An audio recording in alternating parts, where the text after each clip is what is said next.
Hello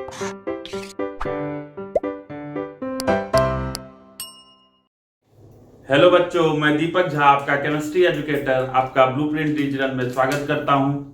पिछले कक्षा में हम लोगों ने वेग नियम को ज्ञात करने सीखा था और हमने देखा था कि किसी दिए हुए मानों से हम लोग वेग नियम को कैसे ज्ञात करते हैं। आज का जो हमारा टॉपिक है उसमें हम लोग अभिक्रिया के आणविकता के बारे में बात करेंगे। देखिए, अभिक्रिया का आणविकता को यदि हम लोग सिंपल भाषा में समझें तो कोई यदि रिएक्शन, सरल रिएक्शन हो रहा है, मतलब सिंपल अभिक्रिया हो रहा है, तो उसमें कितने अभिकारक के अणु आपस में रिएक्ट करके प्रोडक्ट बना रहे हैं, वही अभिक्रिया की आणविकता होती है। यदि इसके परिभाषा पर जाएं तो इसका परिभाषा है रासायनिक परिवर्तन में भाग लेने वाले अणुओं की न्यूनतम संख्या या अभिक्रिया के लिए आवश्यक अणुओं की पूर्ण संख्या को उस अभिक्रिया की आणविकता कहते हैं। तो देखिए, जैसे हमारे पास ए से कोई एक प्रोडक्ट बना, ए से हमारा कोई प्रोडक्ट पी बना। अब इस अभिक्रिया के लिए अभिक्रिया की आणविकता के बारे में बात करेंगे तो यहां देखते हैं कि हमारे पास अभिकारक के अणुओं की संख्या 1 है, तो इसके हिसाब से हमारा आणविकता m से दिखाएंगे जो कि 1 होगा। अब जैसे a प्लस बी प्रोडक्ट बना रहा है, तो देखिए यहां एक A है और एक B है, तो यहां अभिकारक के अणुओं की संख्या कितनी है? 2 है, तो यहां कितना हो जाएगा? मॉलिक्यूलरिटी 2 हो जाएगा। जैसे A plus B plus C से प्रोडक्ट बना, अब कितने अणु हैं? 1, 2 और 3, तो इसका आणविकता कितना हो जाएगा? 3 होगा। कंडीशन अप्लाइड है कि ये सारे रिएक्शन क्या होने चाहिए? सरल रिएक्शन होने चाहिए। सारा क्या होना चाहिए? सिंपल रिएक्शन होना चाहिए। कॉम्प्लेक्स अथवा जटिल रिएक्शन के लिए आणविकता हम लोग डिफाइन नहीं करते। अब आणविकता के हिसाब से हमारे पास विभिन्न प्रकार के अभिक्रिया होते हैं, तो हम लोग लिखते हैं क्या? पहला कहता है एकाणुक अभिक्रिया। क्या है? एकाणुक अभिक्रिया। इसको बोलते हैं यूनिमॉलिक्यूलर रिएक्शन। क्या बोलते हैं? Unimolecular reaction. देखिए, नाम में ही है एकाणुक, मतलब कितने अणुओं की संख्या होगी? 1 होगी, मतलब एक अणु यदि प्रोडक्ट दे तो उसको क्या बोलेंगे? एकाणुक। जैसे इसका मॉलिक्यूलरिटी कितना हो जाएगा? 1 हो जाएगा, मतलब वह अभिक्रिया जिसमें अभिक्रिया की आणविकता 1 हो उसे एकाणुक अभिक्रिया बोलेंगे। एग्जाम्पल में हम लोग H2O2 लेते हैं, इसको हाइड्रोजन परऑक्साइड बोलते हैं। जब यह अभिक्रिया करता है ये क्या देता है? जल देता है प्लस आधा मोल ऑक्सीजन देता है। क्या देता है? जल प्लस आधा मोल ऑक्सीजन। तो ये हमारा क्या हुआ? एकाणुक अभिक्रिया हुआ। दूसरा क्या हो जाएगा हमारा? द्विअणुक। क्या हो जाएगा? द्विअणुक अभिक्रिया। अब देखिए, द्विअणुक अभिक्रिया के बारे में बात करेंगे तो द्विअणुक अभिक्रिया में हमारा इसको बायमॉलिक्यूलर बोलेंगे। क्या बोलेंगे? Bimolecular reaction. क्या बोलेंगे? Bimolecular reaction. और इसमें आणविकता कितनी हो जाएगी? 2 हो जाएगी। जैसे हम लोग क्या बोलते हैं कि जैसे हम लोग ले लेते हैं example H2 gas plus I2 gas, क्या देगा? 2HI देगा। क्या हो जाएगा? 2HI देगा। तो देखिए, इसमें कितने अणु आपस में रिएक्ट कर रहे हैं? 2 अणु रिएक्ट कर रहा है, इसीलिए इसकी अभिक्रिया की आणविकता कितनी है? 2 है। इसी प्रकार यहां हम लोग लिख देते हैं, तीसरा क्या हो जाएगा? त्रिअणुक अभिक्रिया। इसको बोल देंगे ट्राइमॉलिक्यूलर रिएक्शन। इसमें मॉलिक्यूलरिटी कितना हो जाएगा? 3 हो जाएगा। जैसे ये अभी हमारे पास एग्जांपल है ट्राइमोलिकुलर रिएक्शन का, मतलब A प्लस बी प्लस सी, मतलब 3 अणु आपस में रिएक्ट करके यदि प्रोडक्ट बनाएंगे तो उसको क्या बोलेंगे हम लोग? त्रिअणु अभिक्रिया बोलेंगे। अब यहाँ यदि हम लोग ध्यान से देखें तो ये आणविकता का जो मान है वो देखो या तो 1 हो रहा है, या तो 2 हो रहा है, या तो 3 हो रहा है। मतलब ये सिर्फ पूर्णांक होंगे, क्या होंगे? धनात्मक पूर्णांक होंगे। ना तो ये ऋणात्मक हो सकता है, ना तो ये फ्रैक्शन भिन्न संख्या हो सकता है। तो हम लोग इसके गुणों के बारे में पढ़ेंगे। तो हम लोग क्या पढ़ेंगे? अभिक्रिया के आणविकता के गुण। यहां तक आप कॉपी कर लीजिए, फिर हम लोग आगे बात करें। अब हम अभिक्रिया के आणविकता के गुण के बारे में बात करें तो अभिक्रिया के आणविकता का गुण क्या है कि यह एक सैद्धांतिक मान है। देखिए इसका रिएक्शन कैसे हो रहा है, क्यों हो रहा है, इस पे इसको कोई मतलब नहीं होता है। यह एक सैद्धांतिक मान है और रिएक्शन पे इसका कोई भी प्रभाव नहीं होगा। यह सदैव पूर्णांक में होता है। देखिए हम लोगों ने अभी रिएक्शन देखा कि ए प्रोडक्ट बना रहा है, यह आधा ए नहीं होता है, आधा ए नहीं होता है। यदि आपको पता होगा कि इस स्टोइकोमेट्रिक कोएफिशिएंट को यहां लेके चले जाते हैं और यह क्या होगा? ए 2 प्रोडक्ट देगा। क्या देगा? ए 2 प्रोडक्ट देगा। तो इसका मान हमेशा पूर्णांक होता है, इसका मान 0। अब बताइए शून्य अभिकारक है, शून्य अभिकारक है, इसका मतलब कोई रिएक्शन नहीं हो रहा है। ऋणात्मक -1 अभिकारक, इसका कोई मतलब ही नहीं होता है। अथवा भिन्नांक, इसका मतलब 1/2 अभिकारक। क्या होता है भैया 1/2 अभिकारक? तो 1/2 अभिकारक भी नहीं होता है। मतलब यह हमेशा पूर्णांक होगा और इसका मान 0, ऋणात्मक अथवा भिन्नांक नहीं हो सकता। कभी भी किसी भी अभिक्रिया की आणविकता ऋणात्मक, 0 अथवा भिन्नांक नहीं हो सकता। यह केवल सरल अभिक्रिया हेतु लागू होता है। देखिए मैंने आपसे बात किया था कि एक सिंपल रिएक्शन होता है और एक कॉम्प्लेक्स रिएक्शन होता है। सिंपल रिएक्शन एक स्टेप में कंप्लीट होता है और complex reaction more than 1 step, मतलब एक से ज्यादा स्टेप में कंप्लीट होता है। और कॉम्प्लेक्स रिएक्शन को जटिल अभिक्रिया बोलते हैं। तो देखिए यह सिर्फ सरल अभिक्रिया के लिए लागू होता है। जैसे हम लोगों ने अभी अभिक्रिया लिखा था H2 + I2 2HI दिया। यहां देखिए यदि ये देखें तो यहां हाइड्रोजन और आयोडीन आपस में रिएक्शन करके HI एक ही पद में बनाता है। कितने पद में बनाता है? एक ही पद में हाइड्रोजन और आयोडीन 2HI बना देता है। अब देखिए किसी भी अभिक्रिया की आणविकता 3 से ज्यादा नहीं हो सकती है। इसके बारे में हम लोग बाद में बात करेंगे कि किसी अभिक्रिया की आणविकता 3 से ज्यादा क्यों नहीं होती है। अब देखो केवल सरल अभिक्रिया हेतु लागू होता है। अब देखो मेरे पास कोई एक अभिक्रिया है जिसमें हम लोग ने बोल दिया है कि आणविकता 3 से ज्यादा नहीं हो सकता है, लेकिन इस अभिक्रिया में देखें तो 4 HBr और 1 O2, 4 1 5 अभिकारक हमारे पास हैं। तो 5 अभिकारक के हिसाब से हमारे अभिक्रिया की आणविकता कितनी होनी चाहिए? 5 होनी चाहिए। लेकिन किसी भी अभिक्रिया की आणविकता 3 से ज्यादा नहीं हो सकती है। तो देखिए यह रिएक्शन जो है ये 3 स्टेप में होता है।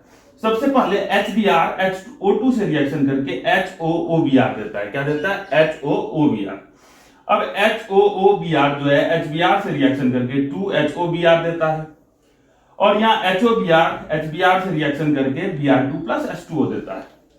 ये भी हमारा तीव्र पद है। क्या है? तीव्र पद है। यदि आपको याद हो तो हम लोग जब वेग नियम लिखते हैं तो वेग नियम हमेशा मंद पद के लिए लिखा जाता है, तीव्र पद के लिए वेग नियम नहीं लिखा जाता है। तो वेग नियम के हिसाब से हमारा वेग नियम लिखें तो वो क्या होगा? K × HBr × O2। तो यहाँ HBr जो है O2 के साथ रिएक्शन करके HOOBr दे रहा है। HBr के साथ रिएक्शन करके 2HOBr तीव्र पद है। HOBr जो है HBr के साथ रिएक्शन करके Br2 + H2O दे रहा है। अब यहाँ यदि हम लोग ध्यान से देखें तो यहां से हमको एक बात समझ में क्या आता है कि ये एक हमारा मंद पद है और ये दोनों हमारा क्या है? तीव्र पद है। मैंने आपको बताया था किसी का अभिक्रिया का ये वेग नियम यदि लिखना है तो उसके लिए हमेशा हम लोग किस पे बात करेंगे? मंद पद के लिए बात करेंगे। तो इस मंद पद को देखें तो मंद पद के लिए कितने रिएक्टेंट आपस में रिएक्ट कर रहे हैं, मतलब कितने अभिकारक आपस में रिएक्ट कर रहे हैं? 1 और 2। मतलब इस रिएक्शन की मॉलिक्यूलरिटी क्या होगी? ये अलग अलग सबका मॉलिक्यूलरिटी निकालेंगे। ऐसा नहीं कि हम लोग जटिल अभिक्रिया के लिए मॉलिक्यूलरिटी निकालते हैं। तो मॉलिक्यूलरिटी समझ में आया, मतलब आणविकता समझ में आया। अब हम लोग अभिक्रिया की कोटि के बारे में बात करेंगे। तो यहां तक आप कॉपी कर लीजिए, फिर हम लोग बात करते हैं। अब यदि हम लोग अभिक्रिया की कोटि के बारे में बात करें तो क्या बोलता है, अभिकारक अणुओं की वह संख्या जिसका सांद्रण रासायनिक परिवर्तन के परिणाम स्वरूप परिवर्तित होता है अभिक्रिया की कोटि कहलाती है। कुछ समझ में नहीं है, नहीं आया ना? हम लोग एग्जांपल से समझते हैं, तुरंत समझेंगे। जैसे Na प्लस Mb कोई प्रोडक्ट दिया, यदि वेग लिखेंगे तो क्या होगा, वेग ये डायरेक्टली प्रोपोर्शनल होगा A पे पावर n और B पे पावर n। यह बात समझ में आता है। यदि एक सरल अभिक्रिया है तो वेग इक्वल टू क्या लिखेंगे, K इंटू A पे पावर n और B पे पावर m। देखो अभिक्रिया की कोटि क्या होता है, ये जो सांद्रण पद है इसका जो घात है इसका योगफल। तो अभिक्रिया की कोटि क्या हो जाएगी बताओ,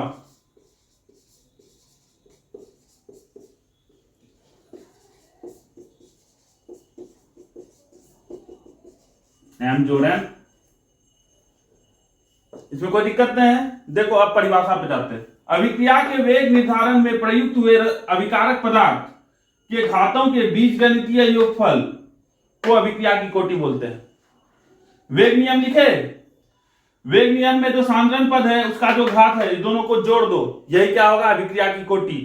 लेकिन ध्यान रखना है अभिक्रिया हमारा सरल अभिक्रिया होना चाहिए, डायरेक्टली यदि हमको जोड़ना है तो। यदि हमको जटिल अभिक्रिया दिया हुआ है तो इसको रिएक्शन करवाएंगे, उसके बाद डेटा लेंगे, डाटा से हम लोग सॉल्व करेंगे और वेग निर्धारण करेंगे। वेग निर्धारण से हम लोग अभिक्रिया की कोटि निकाल सकते हैं। इस बात को समझ में आ रहा है? तो देखो अभिक्रिया की कोटि हो गया। जैसे हमारे पास K इक्वल टू रेट, वेग equal to K into A पे पावर 2 और B पे पावर 1 दिया हुआ है, तो कोटि क्या हो जाएगा बताओ, कोटि इक्वल टू हो जाएगा 2 जोड़ 1 बराबर 3। अभिक्रिया की कोटि क्या हो जाएगी, 3 हो जाएगी। देखो ये जो अभिक्रिया की कोटि है इसको हम लोग एक्सपेरिमेंटली निकालते हैं। कैसे निकालते हैं, एक्सपेरिमेंटली निकालते हैं। इसका value positive, negative, zero, fractional सब चीज हो सकता है, ठीक है। यह अनंत नहीं हो सकता। क्या नहीं हो सकता है, अनंत नहीं हो सकता है। और अभिक्रिया की कोटि के हिसाब से बहुत प्रकार के अभिक्रिया होते हैं। मतलब अभिक्रिया के कोटि के आधार पर भिन्न प्रकार के अभिक्रिया होते हैं। जैसे शून्य कोटि का अभिक्रिया होता है, प्रथम कोटि का अभिक्रिया होता है जो हमारे सिलेबस में, ऐसे n कोटि की अभिक्रिया भी होती है। यदि हम लोग n वैल्यू लिख देंगे तो n कोटि की भी अभिक्रिया होती है, जिसको हम लोग आगे आप अपने बीएससी में यदि केमिस्ट्री लीजिएगा या आप केमिकल इंजीनियरिंग कीजिएगा तो आपको केमिकल रिएक्शन इंजीनियरिंग पढ़ाया जाएगा, जिसमें आपको ये जो हमारा चैप्टर है रासायनिक गतिकी, इसको एकदम 2 साल तक लगातार पढ़ाया जाता है। मैंने बीटेक किया है केमिकल इंजीनियरिंग में, इसलिए मैं बता रहा हूं, ठीक है। तो आप इसको कॉपी कीजिए, फिर हम लोग कुछ और गुण देखते हैं अभिक्रिया की कोटि का। देखिए अभिक्रिया की कोटि के आधार पर हम लोग भिन्न भिन्न अभिक्रिया के वेग स्थिरांक का मात्रक भी निकाल सकते हैं। जैसे हमारे पास ए से कोई प्रोडक्ट बना तो हम लोग वेग नियम लिखते हैं, तो वेग इक्वल टू क्या लिख सकते हैं, K इंटू A पे पावर x। यहां कोटि क्या हो गया हमारा, अब वेग स्थिरांक के मात्रक को यदि याद हो तो K का वेग स्थिरांक का मात्रक क्या था, K इंटू K बराबर इसका वेग स्थिरांक क्या था, मोल लीटर इनवर्स पे power 1 minus x into second inverse. आप तीसरे लेक्चर को देखें, उसमें मैंने ये बताया है। अब देखो K equal to mole litre inverse 1 पे 1 minus x into second inverse. अब देखो यहाँ x क्या है हमारा, अभिक्रिया की कोटि है। अब यदि अभिक्रिया की कोटि शून्य हो, x बराबर शून्य, तो इसको क्या बोलेंगे, शून्य कोटि की अभिक्रिया।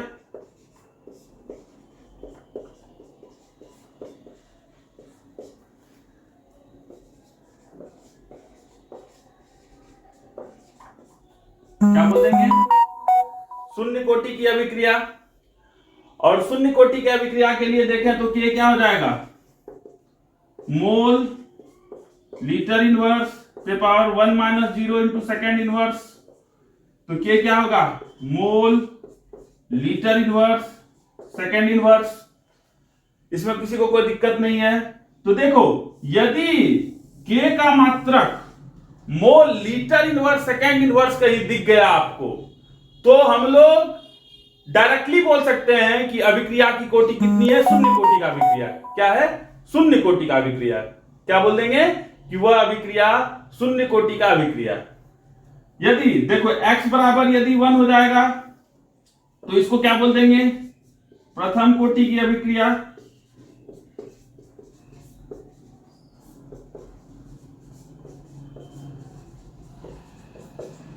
और K का यूनिट क्या हो जाएगा? Second inverse.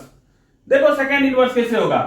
1 माइनस 1 शून्य, और किसी भी चीज पे यदि पावर शून्य हो तो क्या हो जाता है? 1, तो सिर्फ क्या हो जाएगा? Second inverse. x बराबर यदि 2 हो जाएगा तो क्या हो जाएगा? x बराबर यदि 2 हो जाएगा तो हमारा कौन से कोटि की अभिक्रिया हो जाएगी? द्वितीय कोटि की अभिक्रिया। क्या हो जाएगा? द्वितीय कोटि की अभिक्रिया। द्वितीय कोटि की अभिक्रिया।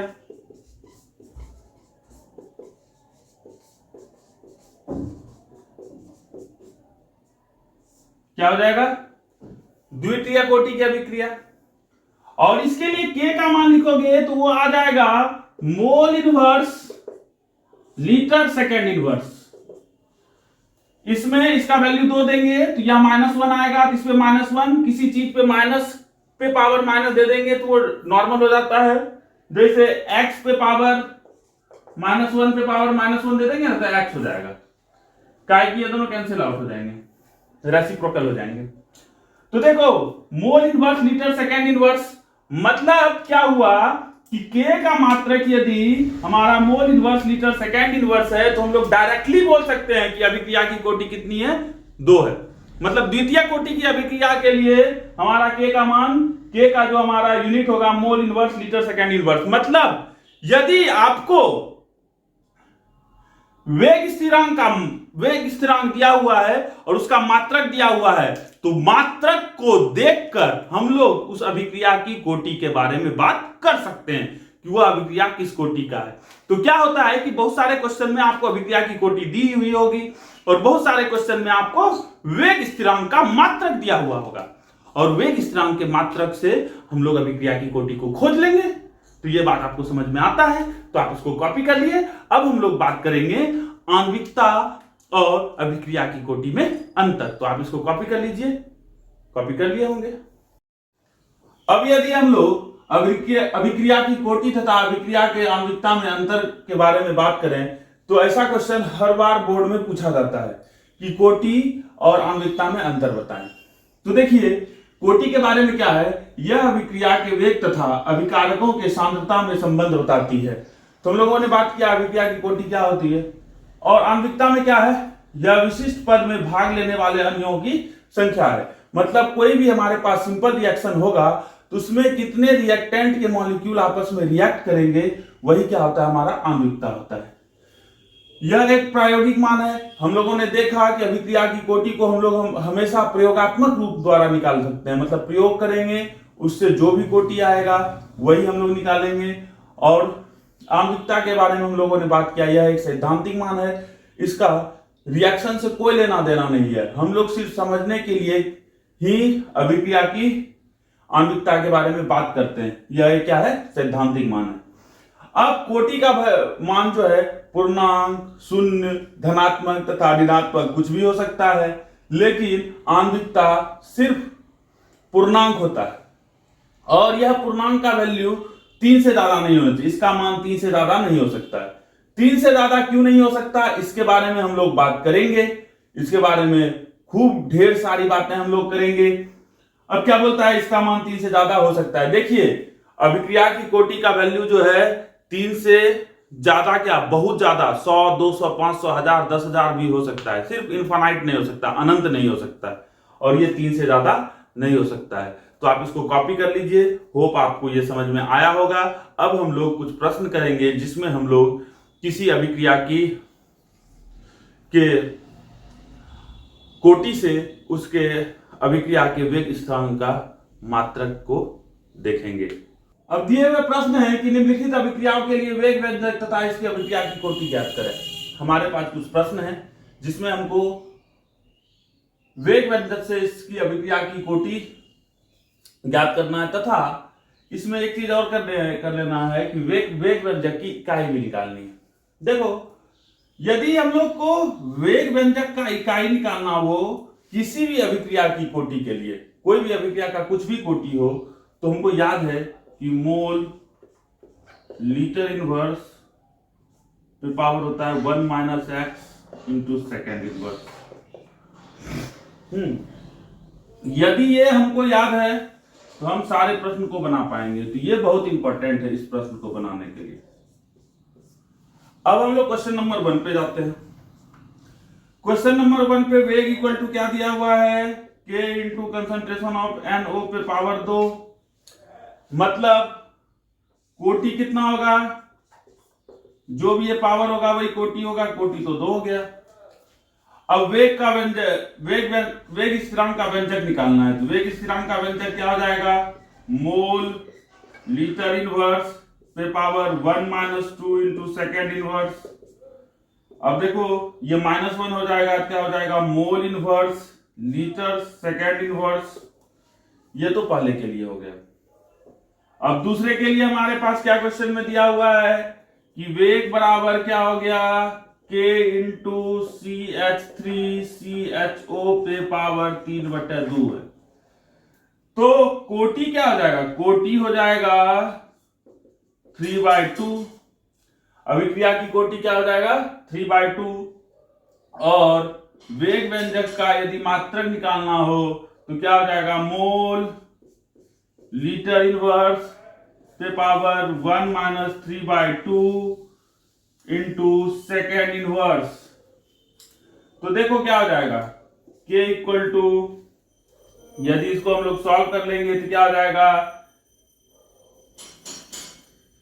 मोल पे पावर -1/2 इंटू लीटर पे पावर 1/2 इंटू सेकेंड इनवर्स। अब यदि हम लोग क्वेश्चन नंबर 3 को सॉल्व करना चाहें तो क्वेश्चन नंबर 3 क्या है, वेग दिया हुआ है, वेग व्यंजक दिया हुआ है K इंटू C2H5Cl। अब देखो यहां पावर 1 है तो कोटि कितना हो गया, 1।